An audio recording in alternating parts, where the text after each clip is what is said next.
Important तो सबको पता है, पर मोस्ट इंपॉर्टेंट की कैटेगरी में वो टॉपिक आता है जो कि है transport of water and food in plants, कि प्लांट्स के अंदर भाई ट्रांसपोर्टेशन होता कैसे, किस तरह से वो ट्रांसपोर्टेशन की प्रोसेस करते हैं। तो पहले तो हम इस एपिसोड में जब आगे बढ़ेंगे तो हम ये देखेंगे कि ब्लड प्रेशर और लिम्फेटिक सिस्टम क्या होता है, देन ट्रांसपोर्टेशन इन प्लांट्स में चलेंगे।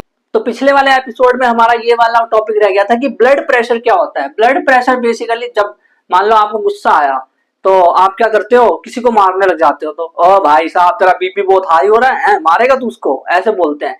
तो बीपी जो हाई होता है, ये बीपी एक्चुअल में है क्या, बीपी यानी ब्लड प्रेशर। तो इसके बारे में थोड़ा सा देखते हैं डिटेल में, हल्का सा, ज्यादा नहीं जाएंगे क्योंकि आपकी एनसीईआरटी में ये पीले रंग के बॉक्स में दे रखा है, येलो कलर के बॉक्स में। तो हम देखेंगे ब्लड प्रेशर को, ब्लड प्रेशर। और अगर आपको ट्रांसपोर्ट प्लांट्स के अंदर समझना है ना, तो आप वीडियो को आगे कर लो क्योंकि स्किप करके आप पहुंच सकते हो वहां पे, क्योंकि मैंने टाइम स्टैम्प नीचे दिया हुआ है। तो ब्लड प्रेशर को समझते हैं, अगर आपको पता है तो आप आगे पहुंच जाओ। देखो ब्लड प्रेशर क्या होता है, बेसिकली ब्लड प्रेशर एक प्रेशर है, एक फोर्स है बेसिकली। जैसे हमारी ये ब्लड की वेसल्स है, ये ब्लड की वेसल्स है, तो यहां से जब ब्लड जा रहा होता है, यहां से जब ब्लड जा रहा होता है तो वो ना इस वॉल पे जो ब्लड की जो वॉल है यानी वेसल्स है, वेसल्स की जो वॉल है उस पे एक टुई करके फोर्स लगा रहा होता है। वो जो फोर्स लग रहा है ना उसी को हम कहते हैं ब्लड प्रेशर। तो ब्लड प्रेशर क्या हो गया, फोर्स एक्सर्टेड, कॉपी पेन निकाल लो, भंडारे में नहीं आए, force exerted by blood against the wall of vessel, the wall of vessel is called blood pressure, जिसको बीपी बोलते हैं। बीपी हाई हो रहा है तेरा, बीपी कोलेस्ट्रॉल ये सब चेकिंग होती है शुगर वाले मरीज की। तो जो बीपी है एक्चुअल में जो ये टॉपिक है बीपी, तो हमें ये तो समझ आ गया कि भाई वेसल्स के ऊपर एक फोर्स लग रहा है तो उसको बीपी कह रहे हैं।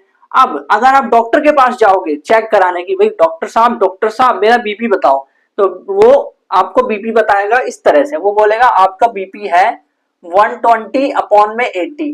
आप बोलोगे ये क्या है, बीपी भी फ्रैक्शन में होता है क्या, यो बाई यो ऐसे होता है बीपी। इससे अच्छा तो मैं शुगर का लेवल पूछ लेता, आप 100 के आसपास से कुछ बता देते, ये बट्टे में क्या बता रहे हो। तो भाई बट्टे में बताने का एक रीजन है, रीजन ये है इसके पीछे, ये नॉर्मल रेंज है बेसिकली, ये नॉर्मल बीपी है, ना तो ये हाई है ना तो ये लो है, ये नॉर्मल है। तो ये 120 क्या है, ये 80 क्या है, क्या 120 रुपए मिल रहे हैं, क्या 80 रुपए डॉक्टर को मिल रहे हैं। 120 रुपए अगर डॉक्टर को दे रहे हैं तो 80 रुपए डॉक्टर खा रहा है, 40 रुपए ऐसा कुछ है नहीं भाई। यहाँ पे 120 का मतलब है, इसको जो हम मीजर करते हैं, जो प्रेशर को हम मीजर करते हैं वो करते हैं mmHg में।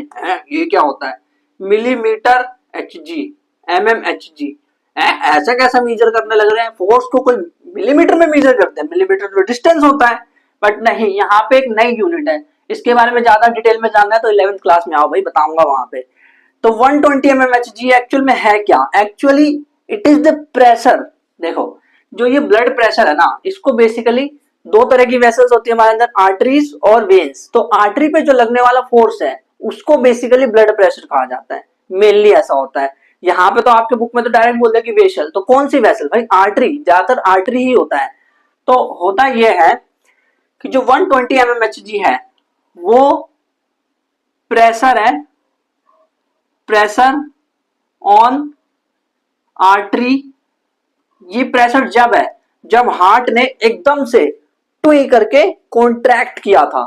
अब जब हार्ट कॉन्ट्रैक्ट करेगा, मतलब कि कॉन्ट्रैक्ट समझ रहे हो, मतलब पिचकना, हार्ट का पिचकना। तो हार्ट जब पिचकेगा तो ज्यादा प्रेशर लगेगा, तो उस वक्त जो प्रेशर है, इसलिए तो 120 ऊपर है, ज्यादा वाला ऊपर है, तो वो जो प्रेशर है उसको हम कहते हैं वेंट्रिकुलर। मतलब जब वेंट्रिकल जो होता है, हार्ट का जो वेंट्रिकल, भूल गए क्या, अभी तो पढ़ाया था यार पिछले वाले एपिसोड में, इतनी जल्दी भूल जाते हो। ये 4 टुकड़े करे थे, ये भी वेंट्रिकल, ये भी वेंट्रिकल।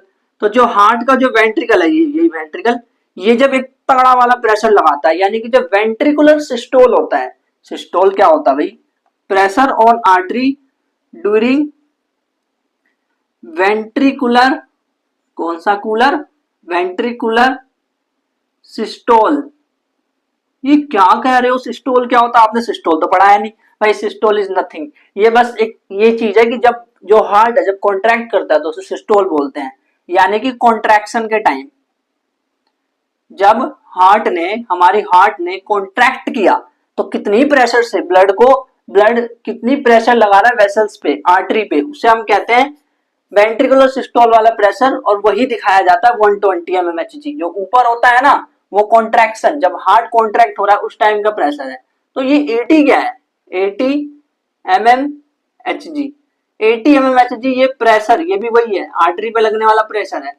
प्रेशर ऑन आर्टरी मतलब artery wall, artery during ventricular. अब की बार जो वेंट्रिकल है, वेंट्रिकल वो रिलैक्स हो जाएगा, और रिलैक्स को हम कहते हैं डायस्टोल।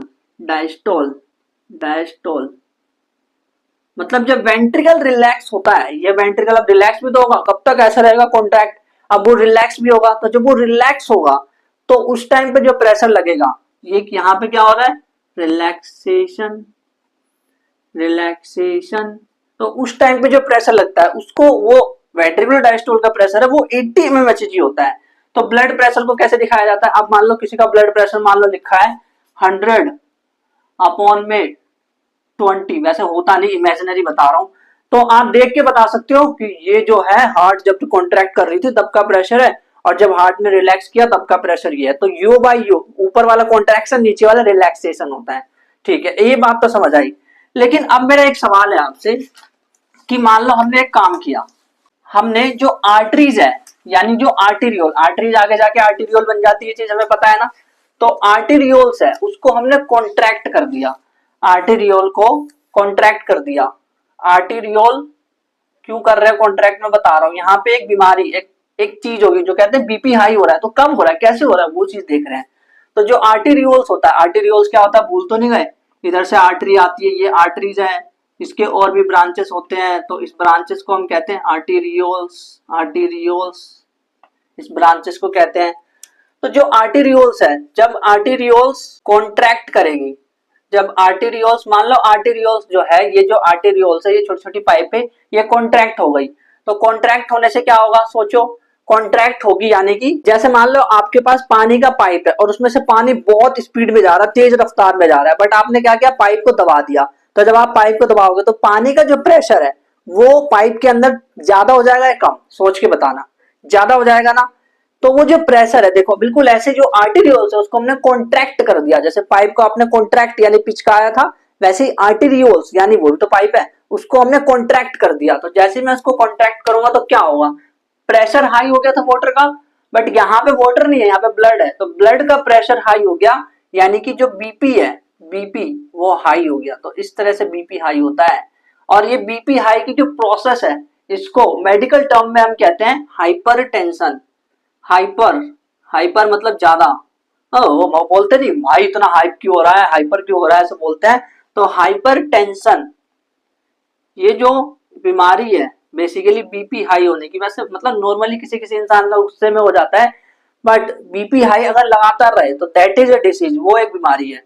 अब बीपी हाई हो गया, तो बीपी हाई होने से क्या होगा, ध्यान से सोचो, बीपी हाई होने से ब्लड का जो फ्लो है वो रेसिस्ट हो जाएगा। मैं क्या कह रहा हूँ कुछ समझ आ, देखो मैं कह रहा हूँ कि जो ब्लड है फ्लो कर रहा है, बट आपने क्या किया, उस पाइप को पिचका दिया, पाइप को पिचकाते कि ब्लड का जो फ्लो है उसमें रेसिस्टेंस यानी रुकावट आ जाएगी, यानी resistance in blood flow, blood flow में एक रेसिस्टेंस आ जाएगा। रेसिस्टेंस, ये एनसीईआरटी का टॉपिक ही समझा रहा हूं मैं, ऐसा मत सोचना कुछ अलग है। Resistance in blood flow, blood flow में एक रेसिस्टेंस आ जाएगा। अच्छा रेसिस्टेंस आ गया, मान लो जैसे मान लो यहां से आपने पाइप पिचका दी, ये पाइप है लेकिन आपने यहां से इस पाइप को पिचका दिया, तो क्या होगा सोचो, यहां से प्रेशर तेज हो जाएगा, एकदम तेज प्रेशर हो जाएगा। क्या यहां से इतना तेज प्रेशर हो जाएगा तो ये जो आर्टरीज है, ये जो आर्टरी है ये फट नहीं जाएगी, रप्चर नहीं हो जाएगी, रप्चर यानी फटना, क्या ये आर्टरीज फट नहीं जाएगी। सोचो आपने पाइप, मतलब पानी का प्रेशर बहुत तगड़ा है और आपने पाइप को दबा दिया, पाइप मान लो पतली है, वैसे हमारी जो ब्लड वेसल से पतली होती है, पाइप जितनी मोटी नहीं होती है, बट फिर भी मान लो इमेजिन करो कि पानी का प्रेशर अगर बहुत तेज है और पाइप को दबा दिया तो थोड़ी देर में पाइप में छेद हो जाएगा, फटने लग जाएगा पाइप थोड़ा थोड़ा, इस तरह से होता है वो। वैसे ही हमारी, अब सोचो पाइप तो इतना स्ट्रॉन्ग है तब भी वो फट गया, बट जो हमारी वेसल्स है वो तो और पतली है, तो वो भी फट जाएगी। तो इस तरह से जो प्रोसेस है, यानी जो आर्टरी है वो हमारी रप्चर हो जाती है।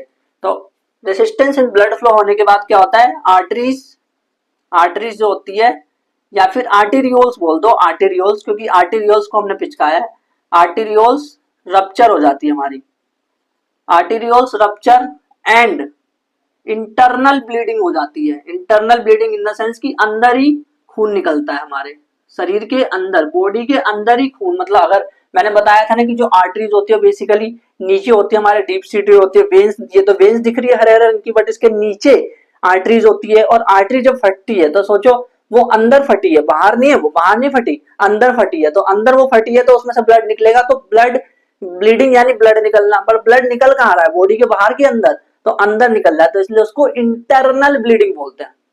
तो ये इंटरनल ब्लीडिंग की पूरी प्रोसेस हो गई। अब हम ये देखते हैं कि ह्यूमन लिम्फेटिक सिस्टम कैसे काम करता है, क्योंकि सर्कुलेटरी सिस्टम जो कि बड़ा मजेदार था, उसमें लपडप की आवाज होती है, दिल में धक धक नहीं होता है। मैंने आपको बोला भी था पिछले वाली वीडियो के पिन कमेंट में कि जा करके सर्च करो गूगल पे कि जो हार्ट है उसका साउंड कैसा है, तो हार्ट का साउंड लपडप आता है, धक धक नहीं आता कि आप बोलते हैं धक धक करने लगा, नहीं भाई, धक धक नहीं होता, वो लपडप होता है। जो ब्लड प्रेशर है वो तो पढ़ लिया, ये तो पढ़ लिया यार, ये तो आसान है। तो ह्यूमन, अब हम पढ़ेंगे ह्यूमन लिम्फेटिक। मैंने बताया था कि जो ट्रांसपोर्टेशन है वो दो चीजों से होता है, human circulatory system, human lymphatic system. Circulatory system समझ आ गया कि इसमें तीन चीजें होती है सर्कुलेटरी सिस्टम में, कौन कौन सी तीन चीजें बताना। एक तो उसमें ब्लड होता है, ब्लड वेसल्स होती है, और हमारा पंप धक धक धक धक धक धक हार्ट। तो ये तीनों की तीनों चीजें हमने ध्यान से अच्छे से देख ली थी। वैसे ही human lymphatic system, lymphatic, lymph क्या होता है और ये लिम्फेटिक सिस्टम, तो ह्यूमन लिम्फेटिक सिस्टम में भी तीन चीजें होती है। नंबर वन लिम्फ, लिम्फ ये तो एनसीईआरटी में दे रखा है। दूसरा जो है वो लिम्फ है एक, और एक है लिम्फ वेसल है, इसकी भी वेसल्स होती है। यानी फिर से वही लंबी सी प्रोसेस पढ़नी पड़ेगी, इसमें भी कोई हार्ट उठाने वाला है क्या? अरे नहीं यार, डर क्यों रहा है, पहले से डरने लग जाता है। लिम्फ वेसल्स, और जो तीसरा है वो है लिम्फ नोड्स। ध्यान से सुनते जाना, सब कुछ समझ आता जाएगा, एकदम अच्छे से समझ आता जाएगा। तो सबसे पहले हम देखते हैं लिम्फ के बारे में कि लिम्फ का क्या कहना है। आपका क्या कहना है, माइक लो, क्या कहना है आपका? तो लिम्फ का क्या कहना है उसको देखते हैं हम एक एक करके। जैसे याद है सर्कुलेटरी सिस्टम में हम पहले ब्लड को देखे थे, वैसे इसमें सबको एक एक करके देखेंगे, ज्यादा टाइम मिलेगा, टेंशन मतलब, वो छोटा दे रखा है एनसीईआरटी में हमारे सिलेबस में। Lymph, what is lymph? Lymph is LYMPH is lymph नहीं रे, लिम्फ मतलब colourless fluid, colourless fluid formed due to leakage of plasma from blood capillaries। यानी कि इसका मतलब ये है कि lymph is basically colourless, colourless नहीं, कलरलेस। लिम्फ जो है कलरलेस, उसमें कोई कलर नहीं होता। अब ये जो लिम्फ है ना, ये बनता कैसे है, हाउ इट इज फॉर्म, तो इसको हम समझेंगे। अभी आप इतना समझो कि जो ब्लड की कैपिलरीज होती है, ये लिम्फ होता कहाँ है, पहले तो ये समझाओ। लिम्फेटिक सिस्टम आप कह रहे हो क्या है, ये है क्या, ये क्या पागल बनाया जा रहा है हमें? नहीं यार, ध्यान से सुन। जो लिम्फेटिक सिस्टम है बेसिकली ये ना सर्कुलेटरी सिस्टम के पैरेलल में चलता रहता है। वो होता नहीं है तू जहां जाएगा मैं वहीं आऊंगा, तू जहां जाएगी मैं वहीं आऊंगी, ऐसे करके होता कि नहीं? तो सारी की सारी, वैसे ही लिम्फ भी बोलता है ऐसे, लिम्फेटिक सिस्टम सर्कुलेटरी सिस्टम से बोलता है तू जहां जाएगी मैं वहां आऊंगा, तू जहां जाएगी मैं वहीं आऊंगा तेरे पीछे पीछे। तो लिम्फेटिक सिस्टम जो है वो सर्कुलेटरी सिस्टम के पैरेलल में साथ साथ साथ साथ, मतलब जहां जहां सर्कुलेटरी सिस्टम जा रहा है सब जगह ये भी जा रहा है, हर जगह जा रहा है। बस अंतर इतना सा है कि इस बंदे के पास हार्ट नहीं है, शुक्र है हार्ट नहीं तो फिर से पढ़ना होता है, इतना मुश्किल टॉपिक। ऐसा कुछ नहीं है यहाँ पे, हार्ट की जगह यहाँ लिम्फ नोड है, और लिम्फ नोड यहाँ पे कुछ गड़बड़ करेगा, गड़बड़ इन द हेल्प, मतलब हमारी कुछ हेल्प करेगा किसी तरह से। तो जो प्रोसेस है इसको ध्यान से समझते हैं कि कलरलेस फ्लूइड है, लीकेज ऑफ प्लाज्मा, यानी कि जो ब्लड की जो कैपिलरी है उसके अंदर से पानी लीक हो रहा है? ऐसा भी है, उस पाइप, वो पाइप लीक होता है, हाँ लीक होता है भाई। वो जो पाइप है ना, जो कैपिलरीज है ब्लड की, याद है कैपिलरीज कहाँ होती है, याद है कि नहीं याद है भाई? जैसे मैंने बताया था आपको कि हमारा ये हार्ट है, तो इधर से वेन्स आती है, इधर से आर्टरीज आती है, इसके टुकड़े होते हैं, चुई चुई चुई चुई चुई चुई चुई चुई। फिर इसके बाद ये कैपिलरीज होती है, एंड इसी कैपिलरीज में से कुछ प्लाज्मा निकल रहे होते हैं, प्लाज्मा यानी कि ब्लड का पानी वाला हिस्सा। और वो जो प्लाज्मा निकल रहा होता है वहां से वो प्लाज्मा जब निकलेगा तो यहाँ पे एक और मतलब अलग अलग तरह की यहाँ पे नसें, इसको मैं आगे समझाऊंगा अभी डायग्राम के थ्रू। जब तक आप ये समझो कि प्लाज्मा का ये लीकेज है, आगे इसको समझेंगे अच्छे से बड़े से डायग्राम के थ्रू। दूसरी बात ये है कि इसके अंदर होता क्या क्या है, तो इसके अंदर सम अमाउंट ऑफ प्लाज्मा होता है। ऐसा नहीं है कि सारा प्लाज्मा लीक होके आ गया, अच्छा सारा आ जाएगा तो ब्लड में क्या रहेगा, ब्लड क्या चुन्नू ऐसा खाली रहेगा क्या? सेम अमाउंट नहीं, सम अमाउंट ऑफ प्लाज्मा, थोड़ा सा प्लाज्मा रहेगा, थोड़ा सा प्लाज्मा, लेस प्रोटीन, थोड़े से प्रोटीन, यहां से थोड़े से प्रोटीन खिसक के यहाँ आ जाएंगे, प्रोटीन, थोड़ा सा प्रोटीन भी रहेगा इसमें।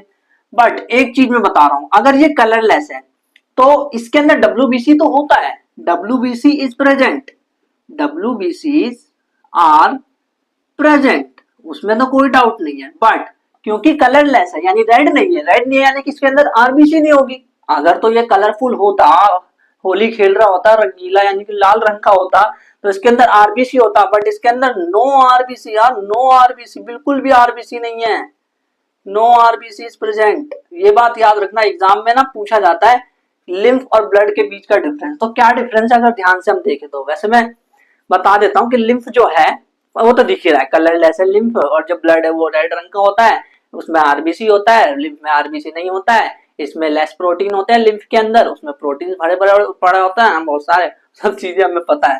तो अब ये देखते हैं कि यार लिम्फ बन कैसे रहा है और कहाँ से आ रहा है ये चीज। पहले ये समझो कि ये जो लिम्फ है ना, इसको हम टिश्यू फ्लूइड भी कहते हैं, टिश्यू फ्लूइड। क्यों, अभी अगले स्लाइड में पता चलेगा। टिश्यू फ्लूइड कहते हैं या फिर इंटरस्टिशियल फ्लूइड, मतलब इसके 3 नाम है, लिम्फ बोलते हैं, टिश्यू फ्लूइड बोलते हैं, इंटरस्टिशियल फ्लूइड बोलते हैं। हाँ भाई 3 नाम है इसके। और अब समझते हैं डायग्राम के थ्रू, ऐसे तो क्या वर्ड है, बट कुछ नहीं समझ आता वर्ड से, हमें तो डायग्राम से समझ आएगा कि ये प्रोसेस होती कैसे है, मतलब कहाँ से लिम्फ बना। तो ध्यान से देखना, आपको सारी चीज ऑटोमेटिकली क्लियर हो जाएगी। देखो ये ब्लड की कैपिलरी है, ये ब्लड की कैपिलरी है, मान लो कैपिलरी ऑफ ब्लड यानी कि पाइप है ब्लड का, और यहाँ से ब्लड जा रहा है, जुम जुम जुमार जुम जुम जुमार जुम जुम जुमार जुम जा रहा है।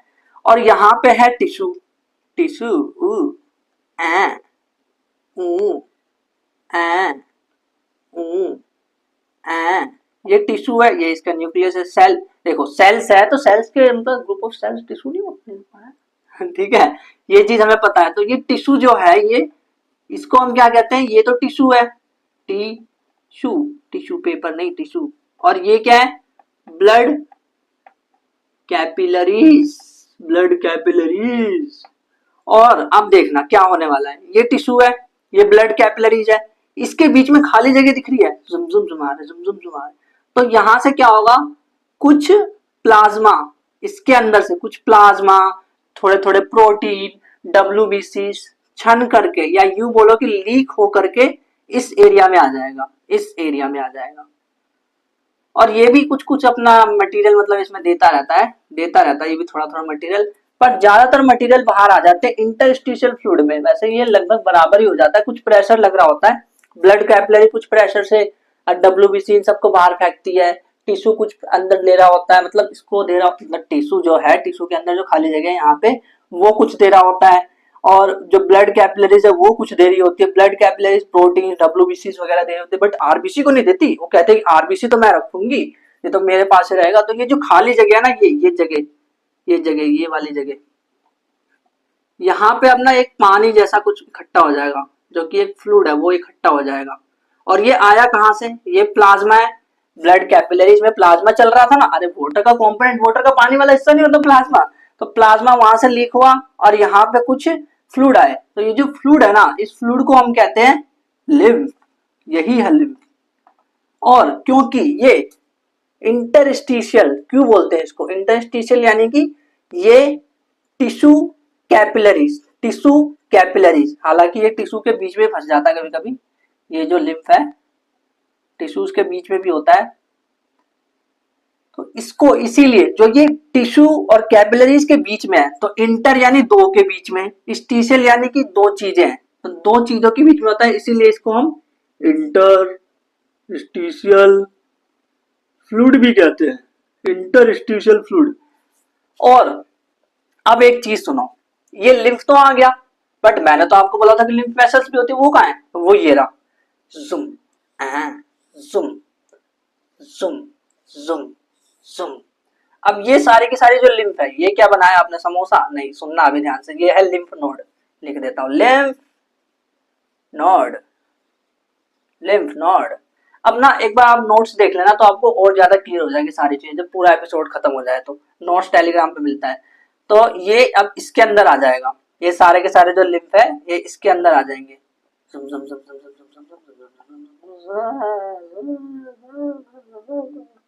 सारे लिम्फ इसके अंदर आ गए। ये क्या है भाई? ये लिम्फ नोड है? नहीं, ये तो लिम्फ वेसल है, लिम्फ वेसल, लिम्फ की पाइप है, तो इसके अंदर सारी की सारी चीजें आ गई। अच्छा, लिम्फ वेसल क्या करता है, लिम्फ नोड क्या करता है? तो देखो, जो लिम्फ नोड है ना, वो बेसिकली डिसइंफेक्शन का काम करता है। डिसइंफेक्शन ये क्या होता है? जैसे मान लो कोई बैक्टीरिया आ गया, आपने ऐसे देखा है किसी किसी बंदे का, मतलब जैसे मान लो गाल मतलब फूल जाता है पूरा इतना, तो बेसिकली वो जो मतलब लिम्फ है ना, वो उसका फूल जाता है, क्योंकि वहां पे बैक्टीरिया आ जाते हैं। लिम्फ नोड के अंदर बेसिकली होता क्या है, यहाँ पे लड़ाई चल रही होती है, फाइट हो रही होती है अच्छी खासी लिम्फ नोड के अंदर। फाइट किसके बीच में? WBC और जो सेल्स जो बाहर से, यानी मान लो बैक्टीरिया है जो हमें बीमार करने वाला, टाइफाइड करने वाला, मतलब टाइफाइड का बैक्टीरिया है, तो वो अगर आया थोड़ा सा, अगर एक दो आया और WBC आई, तो दोनों में डुम डुम डुम डुम लड़ाई हुई लिम्फ नोड के अंदर। ये एक तरह से कमरा मान लो, यहाँ पे लड़ाई हो रही है। और डिसइंफेक्शन यानी कि उन्होंने हमें इन्फेक्शन होने से बचा लिया। और जो ये लिम्फ वेसल्स है, ये जो लिम्फ वेसल्स होती है ना, ये लार्ज वेन में ओपन होती है, ओपन इन लार्ज वेन, मतलब ये एंड में लार्ज वेन में ओपन होती है। अपने सारे के सारे लिम्फ में से जो भी वाटर का हिस्सा होता है, मतलब लिम्फ तो बेसिकली वाटर जैसा ही होता है, तो ये सारा का सारा जो होता है ब्लड, वो वेन्स में डाल देती है। मान लो, मतलब जैसे मान लो यहाँ पे वेन्स है, यहाँ पे वेन्स है, तो ये क्या करेगा, अपना जो फ्लूइड वाला हिस्सा वो वेन्स में डाल देगा, वेन्स में डाल देगा। इस तरह से होता है, मतलब घूम फिर के बंदा आया, घूम फिर के बंदा आया और वापिस इसने क्या किया, ब्लड ब्लड के अंदर ही जाकर के अपना मटेरियल डाल दिया। लिया भी ब्लड से था और डाल भी दिया ब्लड में। तो ये कर क्या रहा है भाई? इन्फेक्शन से बचा रहा है। इतने सारे काम है इसके, यहाँ तक कि फैट का एब्जॉर्प्शन कराने में भी हेल्प कर रहा है, एक्सेस वाटर जो एक्सेस चीजें हैं उसमें भी निकालने में हेल्प कर रहा है। तो लिम्फ के फंक्शन देख लो एक बार क्या होते हैं। इस लिम्फ के फंक्शन एग्जाम में पूछे जाते हैं, एनसीईआरटी में भी दे रखा है। एनसीईआरटी में हालांकि 2 फंक्शंस है, बट मैं आपको 3 फंक्शंस बताने वाला हूँ, ध्यान से देखना कि भाई ये जो लिम्फ है इसका फंक्शन क्या है, what is the function of lymph, functions of lymph, lymph का फंक्शन क्या है? तो पहला फंक्शन है इसका absorb digested fat, digested fat को एब्जॉर्ब करता है, absorb digested fat and give back to circulatory system. यानी कि याद है आपको, जब डाइजेशन की प्रोसेस हो रही तो कैपिलरीज जो थी, विलाई जो थी, विलाईज के अंदर कैपिलरीज थी, उसने पूरे फैट को अपने अंदर ले लिया था। याद है वो प्रोसेस? याद है ना डाइजेशन? भूल तो नहीं भाई, इसी चैप्टर में पढ़ा था वो। तो उसने अपने अंदर कैपिलरीज के अंदर सारा का सारा फैट ले लिया था जो एब्जॉर्ब होकर के आया था। अब वही फैट लिम्फ के अंदर चला जाता है, फिर वो थोड़ा सा डाइजेशन एब्जॉर्प्शन वगैरह सब में हेल्प, फिर आगे जाके वो पहुंचा देता है एंड वो वापस सर्कुलेटरी सिस्टम में उसको डाल देता है लिम्फ, ऐसा करता है, ये इसका काम है। दूसरा जो इसका फंक्शन है वो है drains access fluid, access fluid back into blood from extra cellular space. ये क्या लिख दिया? मतलब मैं कह रहा हूं कि जो एक्सेस फ्लूइड, जो फालतू के फ्लूइड भी थे, याद है यहाँ पे जब कैपिलरीज थी, यहाँ पे टिश्यू थे, तो यहाँ पे जो फालतू के जो फ्लूइड थे, जो फ्लूइड फालतू के ये प्लाज्मा से लीक होकर के इकट्ठा हुए थे, जो लिम्फ है उसी की बात हो रही है, जो इकट्ठा हुए थे, उसको वापिस से मतलब उसको इकट्ठा कर लेगा ना। अब ये याद है, इकट्ठा नहीं करा था यहाँ पे एक कैपिलरीज, मतलब ब्लड वेसल्स, लिम्फ वेसल्स आई थी, तो लिम्फ वेसल्स के अंदर ये जब गया था, तो यहाँ से इसने जो लिम्फेटिक सिस्टम है उसने क्या किया था, कि जो एक्स्ट्रा सेलुलर स्पेस जो है यानी कि बीच में इस जगह पे जो यहाँ पे जो फ्लूइड था उसको लिम्फेटिक सिस्टम ने अपने अंदर ले लिया था। तो यही तो इसका फंक्शन है, इसने एक्स्ट्रा सेलुलर स्पेस में जो फ्लूइड थे उसको अपने अंदर ले लिया, अपने वेसल्स के अंदर ले लिया और वापस इसने drains access fluid back into blood, वापस उसने ब्लड में पहुंचा दिया, जो कि एक्स्ट्रा सेलुलर स्पेस से जो फ्लूइड आया था उसको इसने वापस ब्लड में पहुंचा दिया। तीसरा जो फंक्शन है अभी हमने देखा कि इसने लड़ाई करी थी डिशुम डिशुम करके, तो यानी कि ये क्या करता है, इम्यूनिटी प्रोवाइड करता है बाय लिम्फ नोड, मतलब लिम्फ नोड में लड़ाई हो रही थी ना, याद है, तो इम्यूनिटी प्रोवाइड करता है बेसिकली। अब हमारा सबसे इंपॉर्टेंट पोर्शन आ चुका है जो है ट्रांसपोर्ट, जो कि प्लांट्स के अंदर किस तरह से होता है वो अब हम देखने वाले हैं। और बहुत इंपॉर्टेंट है ये प्रोसेस, क्योंकि एनसीईआरटी में अगर आप पढ़ोगे ना तो कुछ समझ ही नहीं आएगा कैसे कौन सी प्रोसेस हो रही है, बट मैं आपको एक एक स्टेप वाइज सब कुछ बताने वाला। पहले वाटर का ट्रांसपोर्ट, फिर फूड का ट्रांसपोर्ट, सबको एकदम अच्छे से देखेंगे और पूरी तरह से समझेंगे हम, और एकदम इसमें मास्टर कर लेंगे कि कैसे ये ट्रांसपोर्ट होता है वाटर और फूड प्लांट्स के अंदर भी। क्योंकि हमारे शरीर के अंदर तो कोई बच्चा ही बता देगा, वो तो सबको पता होता है, वो तो किसी को भी समझ आ जाएगा। लेकिन ये जो मैं अब समझाने जा रहा हूँ ट्रांसपोर्ट इन प्लांट्स, ये समझना लोगों को नहीं समझ आता, लेकिन इसको मैं सिंप्लीफाई करूंगा, आपको बहुत अच्छे समझ आने वाला है, तो ध्यान से सुनते जाना। ट्रांसपोर्ट इन प्लांट्स की, प्लांट्स के अंदर ट्रांसपोर्ट कैसे होता है, how transportation occur in plant, transportation in plants. इंसान की बात तो कर ली, थोड़ा पौधों की बात भी कर लो, वो भी तो लिविंग है भाई। ट्रांसपोर्टेशन इन प्लांट्स, तो इसको समझने के लिए देखो, जैसे मान लो हमारे पास ये मिट्टी है और इसके अंदर रूट है। मान लो अगर यहाँ पे सोइल है, मान लो क्या रूट के नीचे तो सोइल होता है, ये रूट है अगर, तो ये रूट है अगर, तो यहाँ पे सोइल होता है, ये बात तो हमें भी पता है, इसमें क्या खास बात बता रहे हो। बात ये है कि देखो सोइल से वाटर अगर लेना है तो डिफ्यूजन से भी आ जाएगा। डिफ्यूजन की प्रोसेस पता है ना क्या होता है, कंसेंट्रेशन ग्रेडियंट के अकॉर्डिंग किसी भी चीज का मूव करना, डिफ्यूजन होता है। तो वाटर जो है इसके अंदर मूव कर जाएगा, हाँ ठीक है कर सकता है डिफ्यूजन की प्रोसेस से, यहाँ पास में तो कर लेगा। लेकिन मान लो मैंने बोला कि इस प्लांट्स, ये प्लांट्स इतना बड़ा है, इतना बड़ा प्लांट्स है, और यहाँ पे पत्ती है एक, चलो पत्ती छोड़ो, यहाँ पे एप्पल है, एप्पल भी दिल जैसा बना रहे हो, यहाँ पे एप्पल है, तो यहाँ एप्पल तक ये जो वाटर है इसको एप्पल तक पहुंचाना है। अब पहुंचा के दिखाओ दम है तो, सिर्फ डिफ्यूजन से पहुंचा दो इसको, डिफ्यूजन से यहाँ तक पहुंचाने में मेरे को 5 मिनट लगा है, पता है वहां तक पहुंचाने में कितनी देर लगेगी सोचो, कम से कम 1-2 साल लग जाएगा। तब तक प्लांट भूखा रहेगा क्या, सोचो 1-2 साल में मतलब इसमें सेब लग पाएंगे, हम खा पाएंगे नहीं। तो ये जो प्रोसेस है कि ट्रांसपोर्ट ऑफ वाटर मिनरल्स ये सब कैसे होता है, ये चीजें कैसे होती है, इतनी दूर तक तो पॉसिबल नहीं है डिफ्यूजन से ही, सिर्फ डिफ्यूजन तो काम नहीं आएगा, तो वहां पे अलग अलग चीजें काम आएगी। तो यहाँ पे मैं एक चीज लिखूंगा कि ट्रांसपोर्टेशन मतलब इसको प्लांट को, प्लांट्स नीड, इसको चाहिए, प्लांट्स को चाहिए ट्रांसपोर्ट सिस्टम, एक सिस्टम चाहिए। एक बात बताओ, जब हमें ब्लड दूर जगह जगह पे पहुंचाना था अलग अलग सेल्स में, तो हम कौन से सिस्टम का यूज करे थे, सर्कुलेटरी सिस्टम का, ऐसे ये ट्रांसपोर्टेशन या ट्रांसपोर्ट सिस्टम का यूज करेंगे। प्लांट्स नीड ट्रांसपोर्ट या फिर वेस्कुलर सिस्टम भी कहते हैं इसको, वेस्कुलर सिस्टम। बिकॉज, क्यों चाहिए ये भी सवाल पूछा जाता है, because diffusion is not sufficient. भाई डिफ्यूजन सफिशिएंट नहीं है, diffusion is not sufficient, diffusion is not sufficient for long distance. छोटे डिस्टेंस में तो कर लिया बेटा तुमने, एप्पल तक नहीं पहुंचा पा रहे हो, तो लॉन्ग डिस्टेंस तक डिफ्यूजन काम नहीं आने वाली, ये वाली प्रोसेस काम आने नहीं वाली। तो हम क्या करेंगे, वेस्कुलर सिस्टम की हेल्प लेंगे, ट्रांसपोर्ट सिस्टम की हेल्प लेंगे। और मैं आपको एक बात बताता हूँ कि जो वेस्कुलर सिस्टम है, जैसे कि हमारे ट्रांसपोर्ट सिस्टम में 2 चीजें थी ना, याद है, एक तो ह्यूमन सर्कुलेटरी सिस्टम था और एक लिम्फेटिक सिस्टम था। वैसे इनके जो ट्रांसपोर्ट सिस्टम होता है, वेस्कुलर सिस्टम होता है, वो 2 चीजों से बनी होती है, 2 चीजें, vascular system,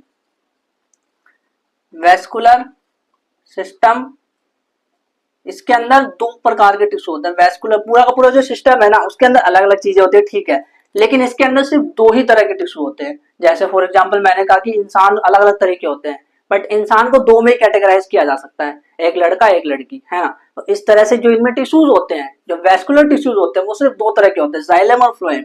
vascular system consist of या made up of vascular tissues.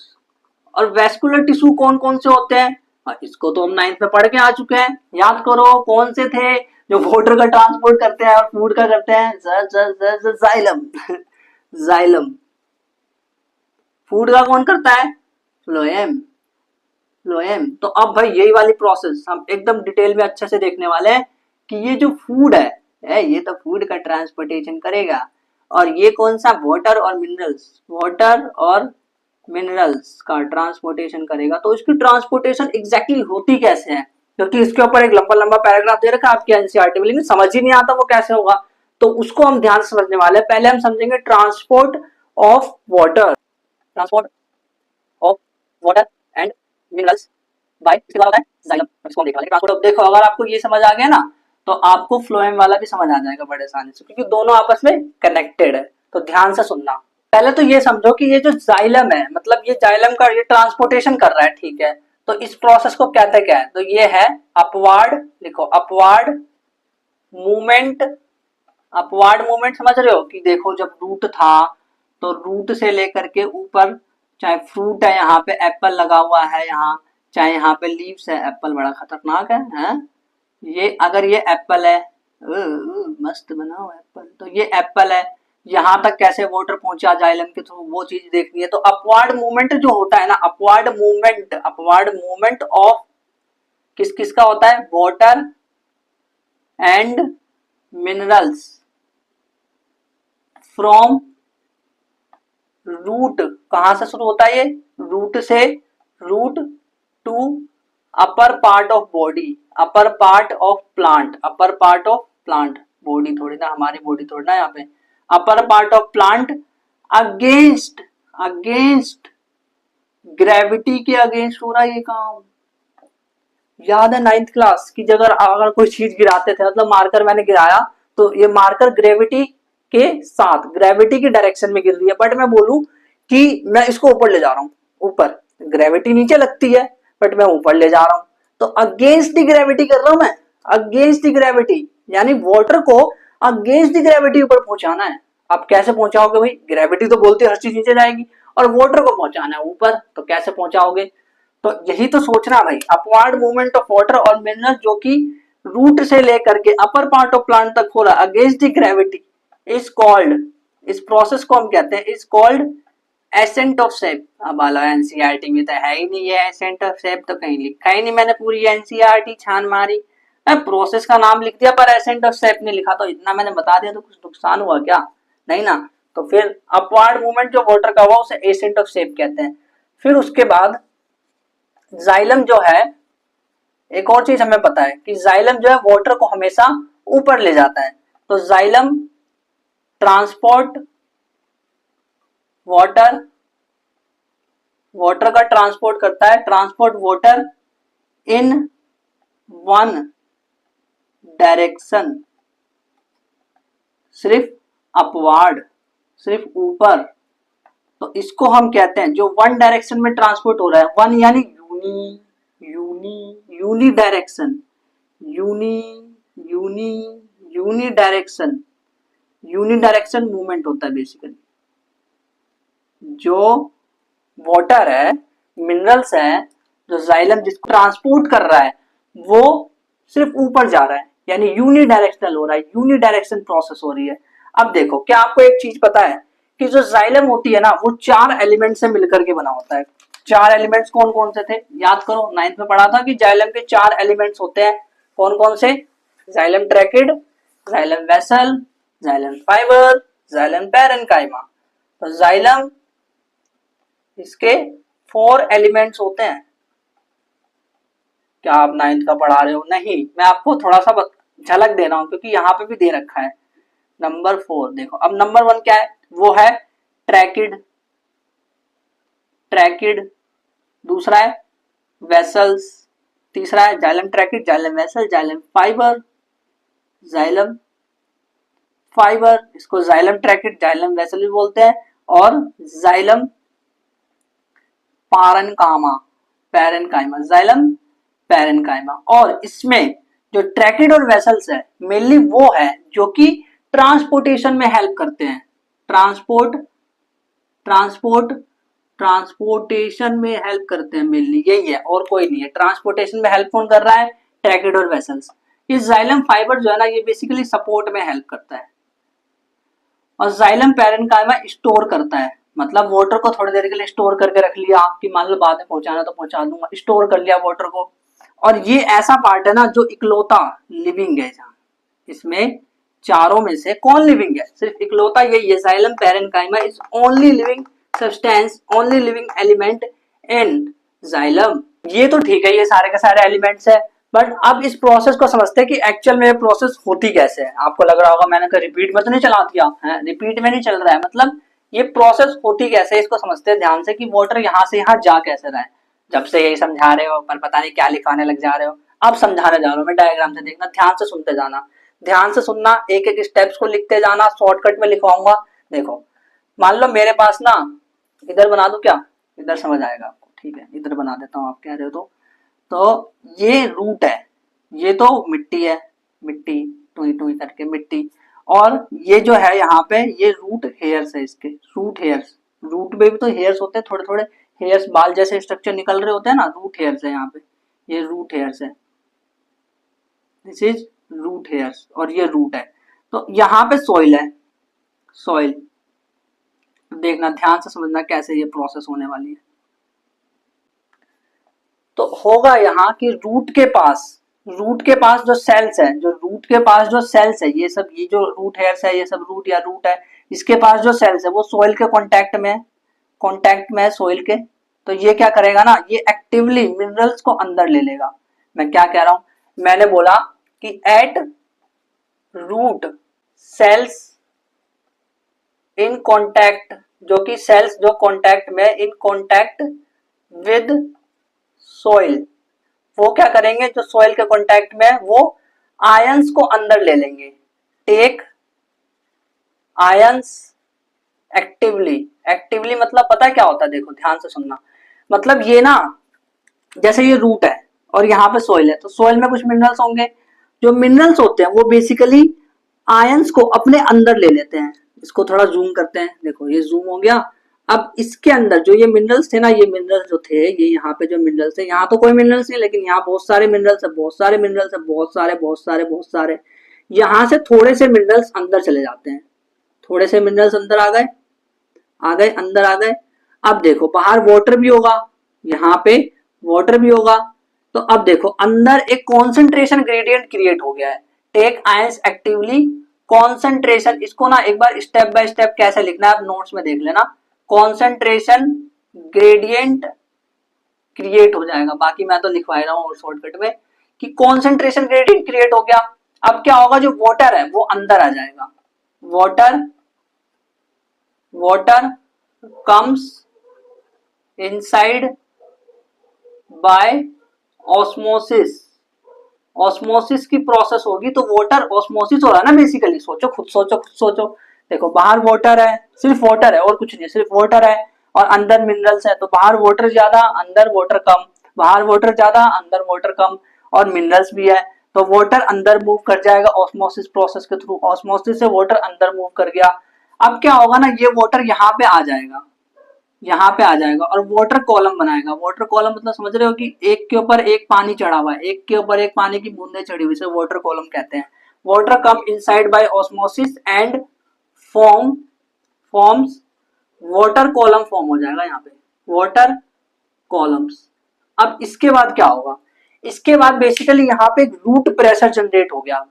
ये क्या होता है रूट प्रेशर, देखो जब वाटर एक के ऊपर एक जा रहा है, वाटर, जैसे इधर से एक वाटर आया तो ये बोलेगा ओए तू ऊपर जा, इधर से एक और वाटर आया ये बोलेगा ओए तू आगे खिसक, इधर से एक और वाटर आया वो बोलेगा तू आगे खिसक।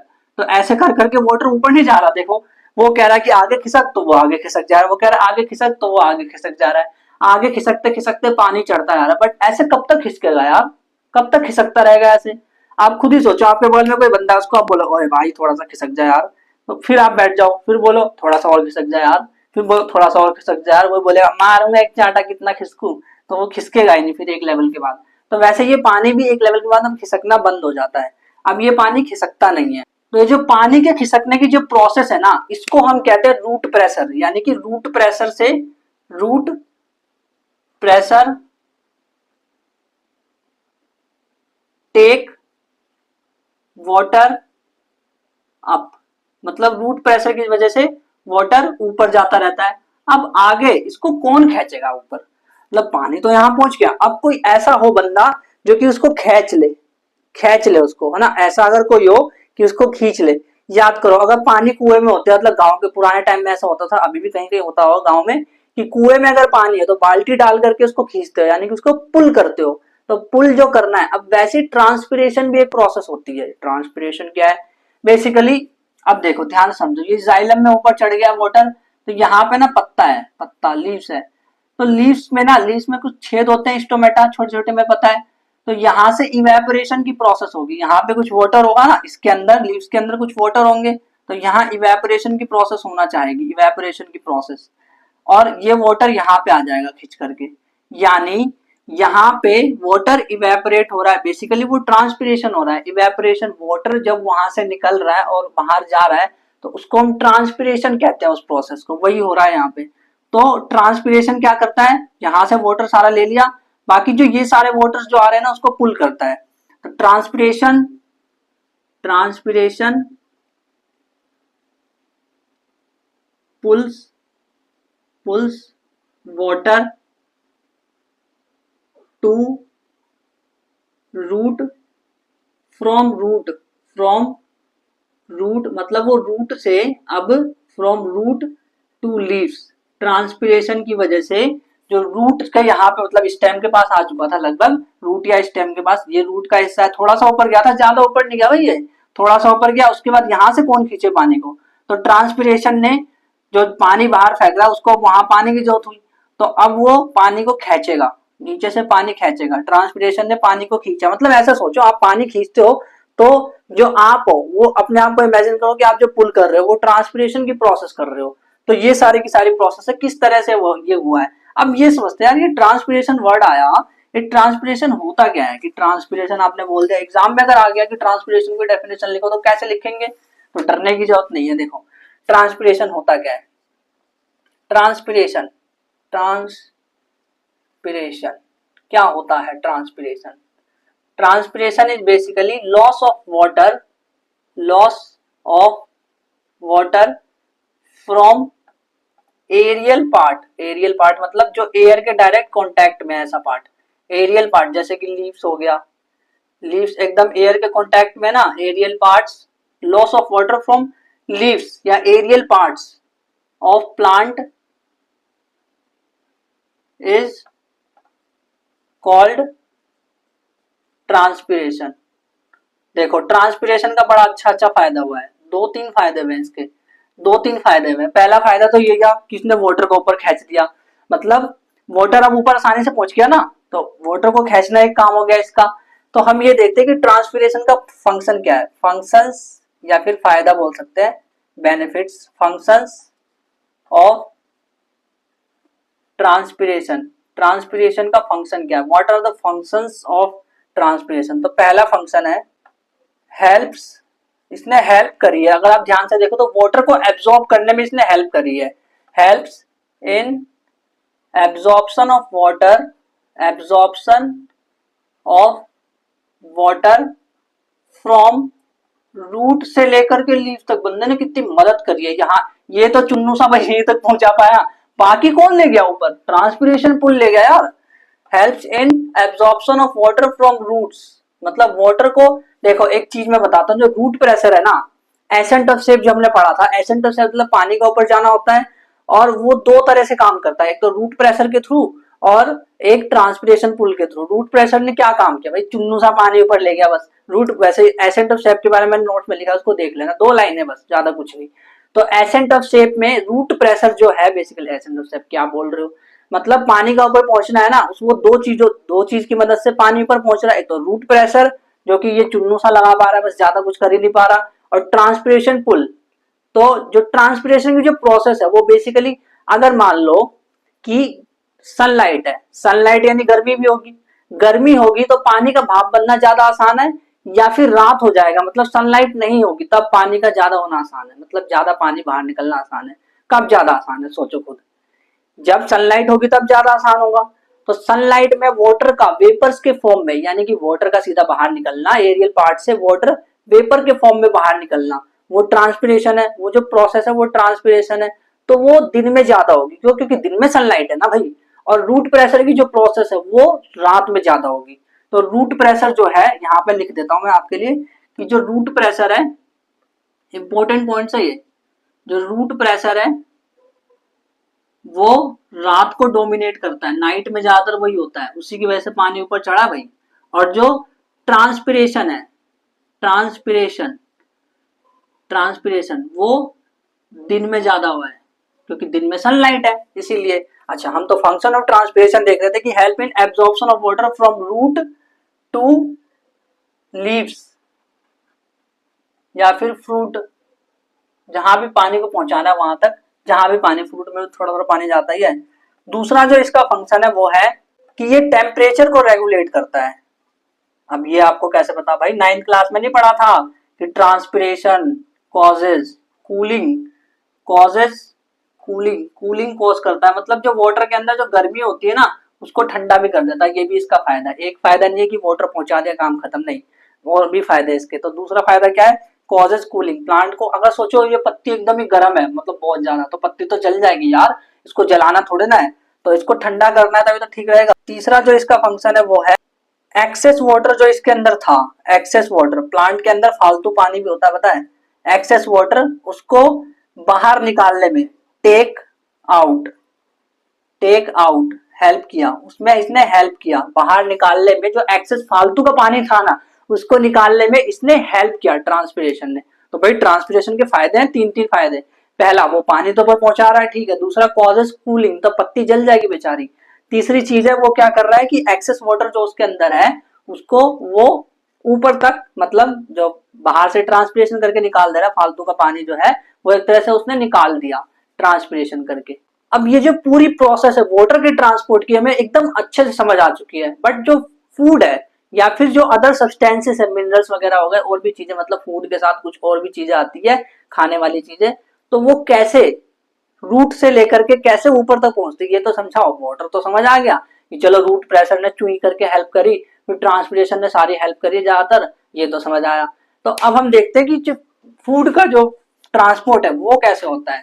तो हम लिखेंगे ट्रांसपोर्ट ऑफ फूड, फूड का ट्रांसपोर्ट। एकदम समझ आ गया, एकदम अच्छे से कॉन्सेप्ट क्लियर होगा एकदम अच्छे से, ऐसे तो कोई समझाया नहीं आज तक किसी ने भी।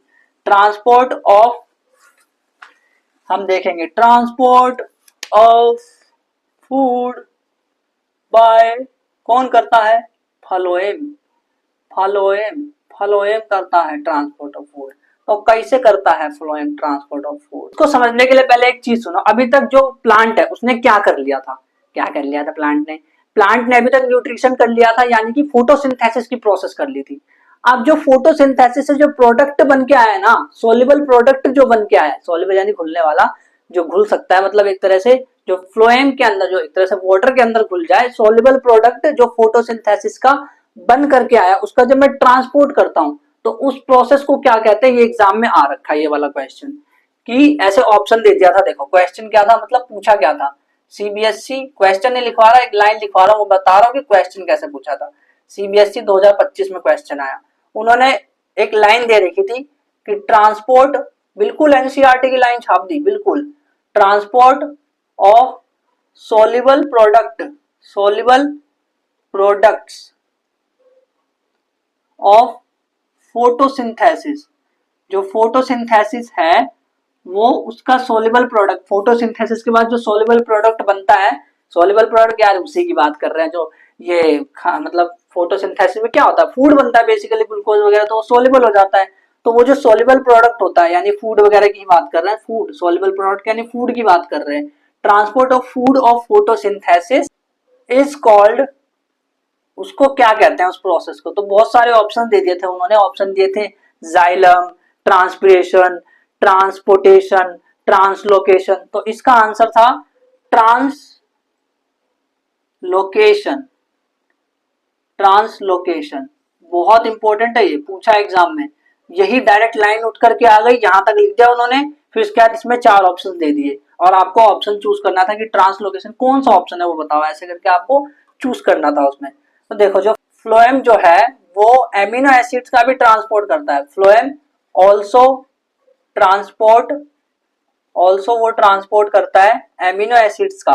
ये एमिनो एसिड्स क्या होता है? एमिनो एसिड्स बेसिकली प्रोटीन को जब हम तोड़ देते हैं, टुकड़े कर देते हैं छोटे छोटे, याद है डाइजेशन की प्रोसेस जब हुई थी हमारे ह्यूमन के अंदर, तो एमिनो एसिड बना था। ये तो ह्यूमन, ये तो प्लांट है। अरे भाई जब प्रोटीन जो होता है उसको हम तोड़ते हैं, चाहे ह्यूमन में तोड़े या कहीं भी तोड़े, तो वो एमिनो एसिड्स ही बनाता है। तो phloem also transport amino acid और अदर सब्सटेंसेस भी ये ट्रांसपोर्ट करता है। और ये कहाँ पे, मतलब इसको ये ले जाएगा कहाँ? आप एक बात बताओ, जब आप ऑटो में किसी को ले जाओगे तो कहीं ना कहीं तो रखोगे ना, तो वैसे इसको भी जब आप ट्रांसपोर्ट कर रहे हो तो कहाँ रखोगे? तो इसको आप स्टोर करोगे, स्टोर इन, या तो रूट में स्टोर करोगे, या फ्रूट में स्टोर करोगे, फलों में स्टोर करोगे, या फिर सीड में स्टोर करोगे।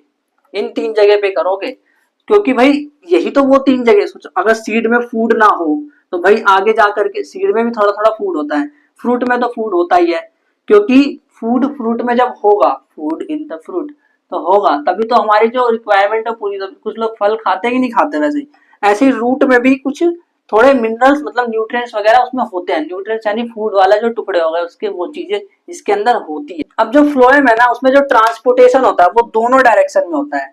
Transportation, transport of food by phloem जो होता है वो अपवार्ड एंड डाउनवार्ड दोनों होता है। अब देखो एक चीज समझो, जैसे मान लो यहाँ पे जो लीव्स है उसने खाना बनाया, तो खाना यानी फूड बनाया, यहाँ पे फूड है।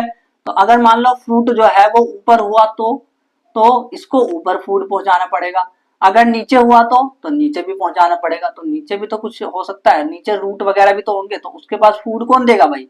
रूट के अंदर भी तो थोड़ी एनर्जी होनी चाहिए। और क्या पता फ्रूट्स जो है कुछ नीचे भी हो, यहाँ पे हो, नीचे लगे हो फ्रूट्स, तो उसको भी तो फूड देना है। तो अगर पत्तियों में से इधर देना है तो नीचे भी देना है, ऊपर भी देना है।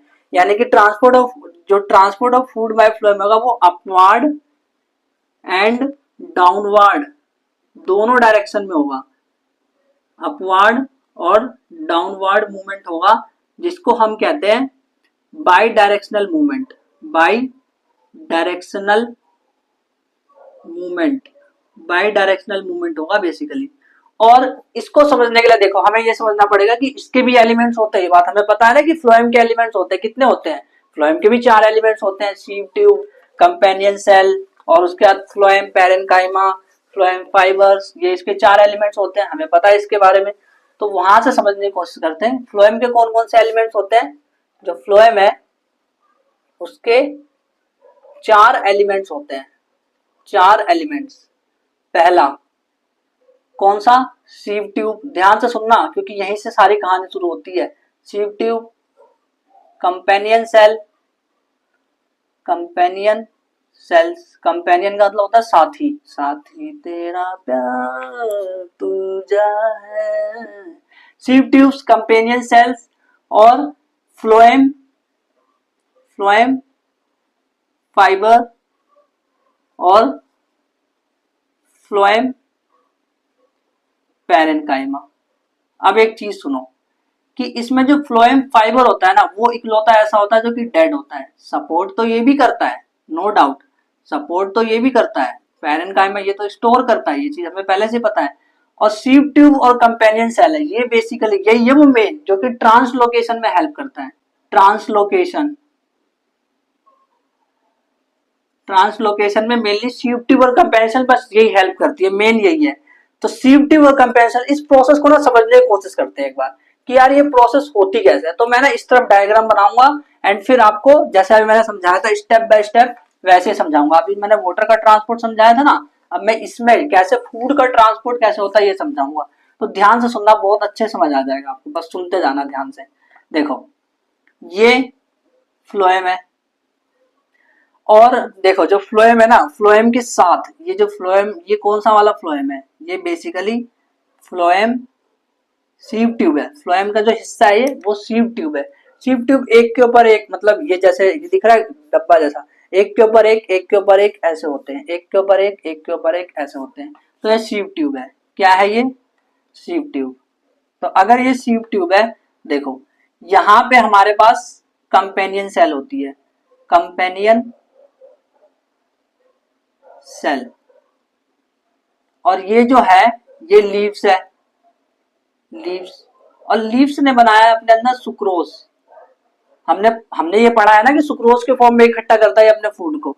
तो ये क्या करेगा ना, सुक्रोज जो है, सुक्रोज सुक्रोज ये अपने सुक्रोज इसमें भेजेगा। ये कंपेनियन सेल को बोलेगा ले भाई सुक्रोज ले।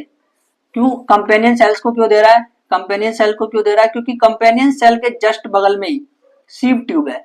तो ये सीव ट्यूब में अपने सारे के सारे सुगर दे देगा, सारे के सारे सुगर या सुक्रोज, बात वही है, सुक्रोज दे देगा, सारे के सारे सुक्रोज दे दिए।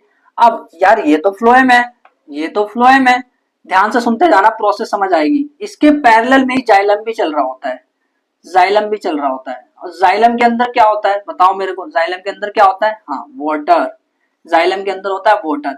तो कुछ वाटर ना, देखो यहाँ पे वाटर ज्यादा है, यहाँ पे वाटर है ही नहीं, या फिर ना के बराबर है, कम है। यहाँ पे वाटर है नहीं, यहाँ पे सिर्फ क्या है? सुक्रोज है, सिर्फ सुक्रोज, भाई सुक्रोज है सिर्फ, पूरे फ्लोएम में सिर्फ सुक्रोज है। तो यहाँ पे वाटर, यहाँ वाटर नहीं है, तो यहाँ पे कॉन्सेंट्रेशन ज्यादा, यहाँ पे कॉन्सेंट्रेशन कम। समझ पा रहे हो क्या क्या कह रहा हूँ?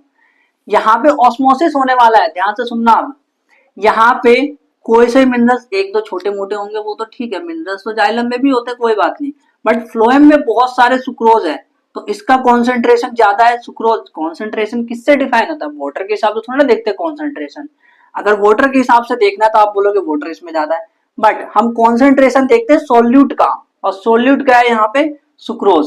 तो सुक्रोज जो है उसमें बेसिकली जो सुक्रोज है, वहां पे सुक्रोज के पास क्या, यहाँ वाटर है, यहाँ पे वाटर, सीधी सी बात है, इतना मत दिमाग लगाओ, हट। आप इतनी सी बात सुनो ध्यान से, इधर वाटर ज्यादा है, इधर वाटर है ही नहीं या फिर कम है, इधर वाटर ज्यादा है, इधर वाटर बिल्कुल नहीं है, तो ज्यादा से कम की तरफ वाटर जाएगा, बस खत्म। तो यहां से वाटर इधर ट्रांसफर हो जाएगा, वाटर इधर ट्रांसफर हो जाएगा। हाँ ठीक है, आ गया। अब देखो यहाँ पे वाटर और सुक्रोज दोनों एक साथ आ जाएंगे। यहाँ पे जो ये जो जगह है, यहाँ पे इस जगह पे अब हाई प्रेशर हो जाएगा, हाई प्रेशर, प्रेशर हाई हो गया। बट यहाँ पे तो कोई प्रेशर है ही नहीं, इसको थोड़ा सा और नीचे एक्सटेंड कर देते हैं। देखो यहाँ पे तो कोई प्रेशर है ही नहीं, यहाँ पे क्या है? लेस प्रेशर, प्रेशर यहाँ पे लेस है। तो यहीं पे यहाँ पे भी एक कंपेनियन सेल्स होती है, कंपेनियन, यहाँ पे भी एक कंपेनियन सेल होती है भाई। और यहाँ पे एक स्टोरेज ऑर्गन होता है, स्टोरेज ऑर्गन मतलब कि आप मान लो स्टोरेज ऑर्गन होता है, यहाँ पे भी एक स्टोरेज ऑर्गन होता है। स्टोरेज ऑर्गन मतलब आप मान लो कि फ्रूट्स वगैरह या फिर रूट वगैरह या फिर सीड वगैरह ये सब होते हैं। तो अब देखना होगा क्या, यहाँ हाई प्रेशर है, यहाँ लो प्रेशर है, तो क्या होगा, ये वाटर के साथ साथ थोड़ा थोड़ा वाटर भी अपने पास लाता रहेगा, और सुक्रोज धीरे धीरे करके, थोड़ा थोड़ा करके, थोड़ा थोड़ा करके, थोड़ा थोड़ा करके, यहाँ लेस प्रेशर वाले एरिया में, यहाँ पे लेस प्रेशर है ना, यहाँ पे आ जाएगा, और यहाँ से ये कंपेनियन सेल्स में चला जाएगा। कंपेनियन सेल बेचारा क्या करेगा, वो तो बोलेगा मेरे किसी काम का नहीं है, वो स्टोरेज ऑर्गन को दे देगा, बोलेगा स्टोरेज ऑर्गन तू रख ले इसको, स्टोरेज ऑर्गन तू ही रख ले इसको, कोई दिक्कत नहीं है। और अब ये जो प्रोसेस है, ये यहाँ पे आकर के स्टोरेज ऑर्गन में ये जो सुक्रोज था वो स्टोर हो गया। पहले यहाँ पे सुक्रोज था, जब लीफ के अंदर बना था थोड़ी देर स्टोर करा था, स्टोर इसलिए करा था ताकि इसको आगे भेज पाए। फिर यहाँ से वाटर आया, वाटर की हेल्प ली गई बेसिकली, फिर उसके बाद ये कंपेनियन सेल्स में जाकर के स्टोर हो गया, स्टोरेज ऑर्गन यानी फ्रूट वगैरह, रूट्स वगैरह। तो अगर इस प्रोसेस को हम ध्यान से समझे तो एक्चुअल में स्टेप वाइज हुआ क्या है, सुक्रोज जो है फ्लोएम में एंटर करा है, क्या हुआ है, sucrose enters in phloem using ATP, यानी कि एक्टिव प्रोसेस हुई है यहाँ पे, यानी कि इसने कंपेनियन सेल ने एक्टिव प्रोसेस करी है, तब जाकर के सुक्रोज इसमें आया है। एक्टिव प्रोसेस करने के बाद, एक्टिव प्रोसेस मतलब होता है एटीपी यानी एनर्जी खर्च करना, एनर्जी खर्च करके ये प्रोसेस हुई है यहाँ पे। फिर उसके बाद क्या हुआ, यहाँ पे टिश्यू के अंदर ऑस्मोटिक प्रेशर बढ़ गया, increase osmotic pressure in tissue. जो टिश्यू है इसके अंदर ऑस्मोटिक प्रेशर बढ़ गया, यहाँ प्रेशर बढ़ गया, इधर प्रेशर कम है, तो ये सारा का सारा जो सुक्रोज है वो इधर ट्रांसफर हो जाएगा। Sucrose moves with water towards less pressure, मतलब जहां पे कम प्रेशर है वहां पे ये सुक्रोज मूव कर जाएगा। एक बार मैं फिर से इसको सम अप कर दूंगा, टेंशन मत लो अगर नहीं समझ आ रहा तो, वैसे मैंने अच्छे से कोशिश करी है। तो ये सारी की सारी चीजें, अब सुक्रोज यहाँ पहुंच चुका है, sucrose move with water, water के साथ मूव कर रहा था ना सुक्रोज, और लेस प्रेशर के पास मूव कर गया। और उसके बाद क्या हुआ, जो फूड है वो स्टोरेज ऑर्गन में चला गया, food go to storage organ. तो सोचो यार, अगर जाइलम नहीं होता तो ये फूड को कैसे आगे भेजता, सुक्रोज को आगे भेजना बड़ा मुश्किल हो जाता है इसके लिए, फिर तो ये भेज ही नहीं पाता। तो इसीलिए एक्चुअल में ऐसा कहा जाता है कि जाइलम जो है, ठीक है जाइलम तो हेल्प कर रहा है, जाइलम भी करता है, पता है देखो दिख नहीं रहा, जाइलम भी इसकी हेल्प कर रहा है फ्लोएम की, बट इसको ना हम अलग अलग पढ़ते हैं कि फ्लोएम जो है फूड का ट्रांसपोर्ट करने में हेल्प करता है, जाइलम जो है वाटर का ट्रांसपोर्ट में हेल्प करता है, ताकि हमें समझ आए, क्योंकि हम तोड़ तोड़ के जब पढ़ते हैं ना चीजें में बहुत अच्छे समझ आती है। और अगर अभी भी आपको डाउट्स है किसी भी टॉपिक में, किसी भी चैप्टर शुरू से आप पढ़ते आ रहे हो, हमारे यहाँ से 1 अप्रैल से पढ़ते आ रहे हो, तो अगर कोई सा भी डाउट्स अगर आपको है, पता आप बहुत लंबी जर्नी आप देख रहे हो कि यहाँ पे सारे के सारे चैप्टर्स, पहले चैप्टर नंबर 1 केमिकल रिएक्शन, फिर एसिड बेस सॉल्ट, फिर लाइव प्रोसेस, अब आगे हम ना कम्युनिटी पोस्ट डालेंगे तो वहां पे देखेंगे कि आपको कौन सा चैप्टर अगला चाहिए, उसके अकॉर्डिंग चैप्टर लेके आएंगे। बाकी अगर आपको इस चैप्टर के सारे एपिसोड देखने तो आप इस वाले प्लेलिस्ट पे क्लिक कर सकते हैं। अगर आपको चैप्टर नंबर 1 देखना है ना तो उसकी प्लेलिस्ट आपको यहाँ मिल जाएगी, आप देखो आराम से पढ़ो और अच्छे से पढ़ना, डीपीपी सॉल्व करना। Thank you very much.